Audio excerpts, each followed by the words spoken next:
What's up, guys? Welcome to another episode of Planetary Reviews, and I'm here to talk about a movie that really didn't get marketed correctly, even though I really do believe it should have because it was a good film, and that is Birth of the Dragon. This movie is about Bruce Lee and the fight he had that really made him change his fighting style, made him become the fighter that we know him as in the 70s when he was making all those great movies. And this is his story. This is a story of how all that came to be. It was inspired by true events, so there are some things that I don't know the story. I haven't done enough research into it, but I can at least tell you that I think there were some things that Hollywood did put in there to make it a little bit better, but overall this was still, I would imagine, a small portion of it was actually the thing that happened.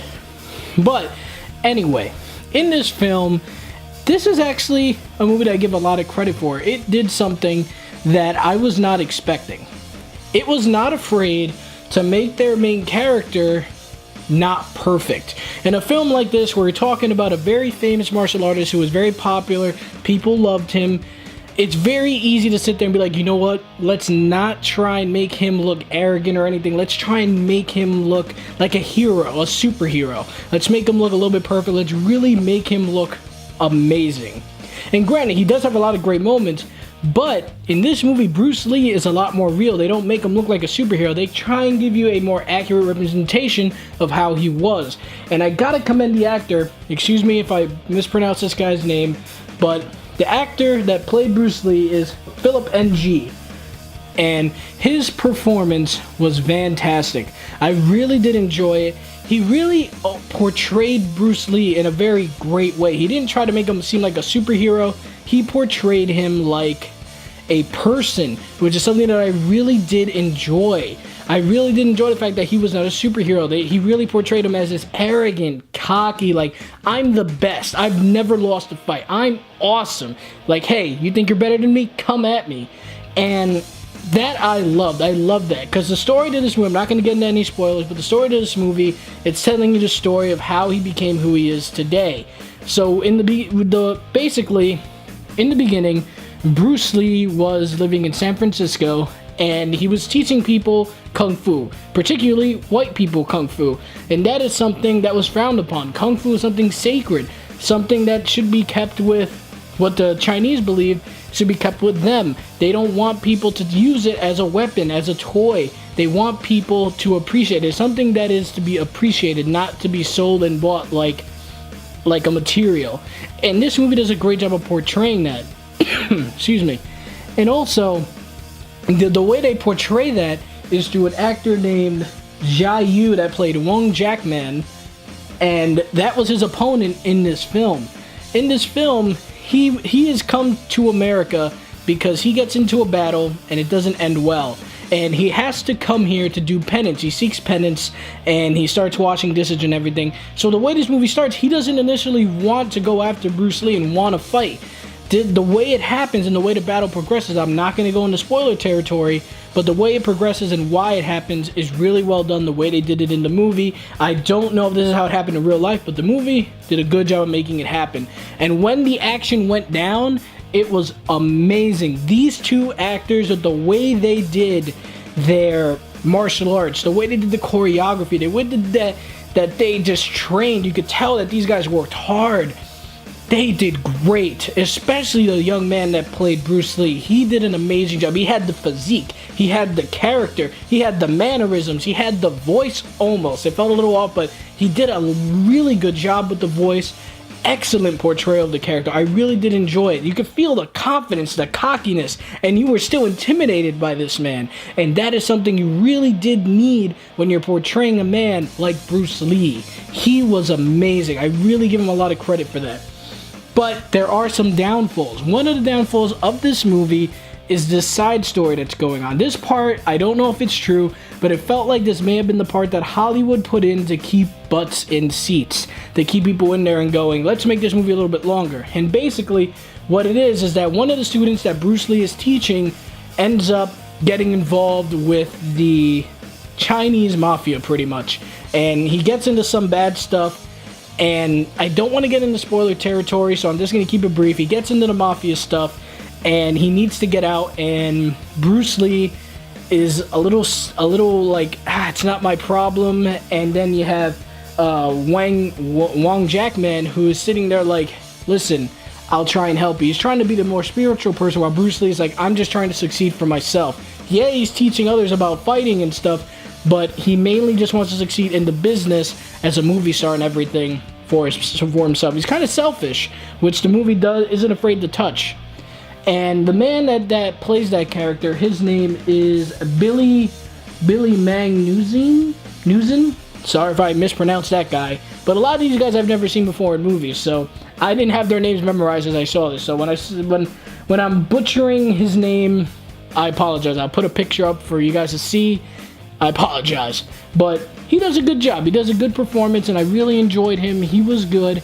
He played the character that was getting involved with the mob, and you really do feel like he is a good person. I liked his character. He saw both sides of the coin, and he saw where Bruce was coming from, and he saw where Wang was coming from. So it was a really good way to kind of be like almost like the audience's. He was almost like the audience's eyes and seeing both of these points of view in this situation.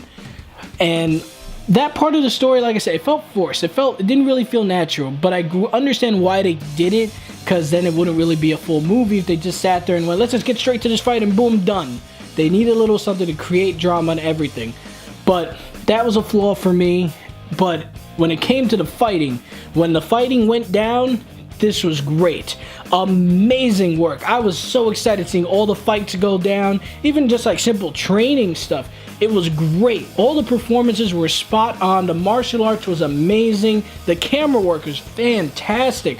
All of it was great. Every time a fight was going on, you understood what was happening. You were not lost during the fight. You didn't have shaky cam.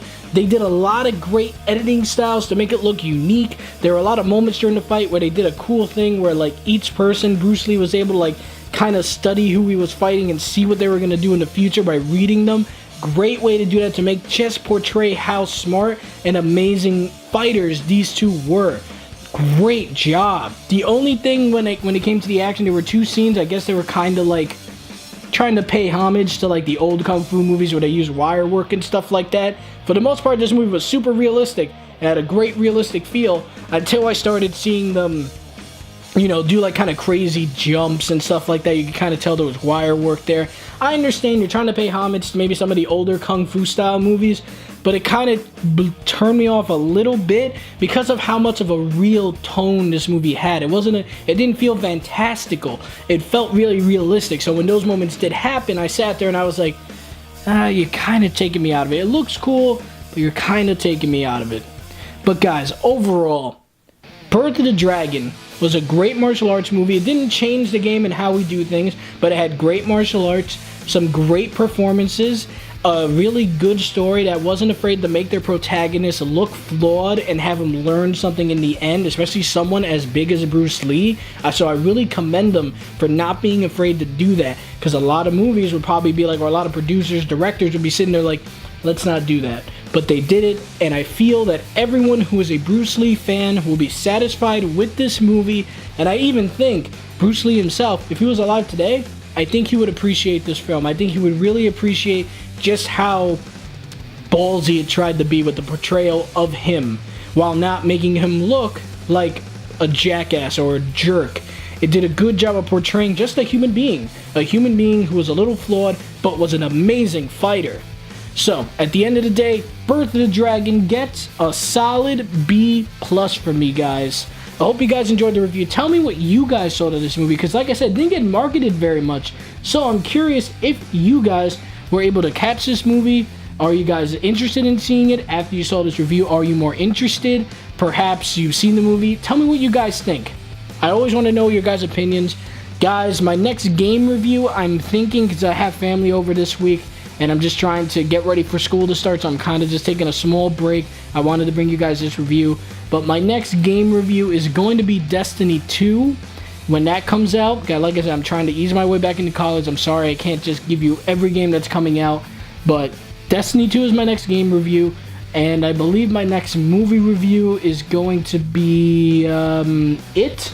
If I find anything else in between then, I will let you know right away. But so far, those are the next things on the list, and I will continue with my MCU movie reviews next week. Like I said, I'm trying to get ready for college, so sorry for that one video this week.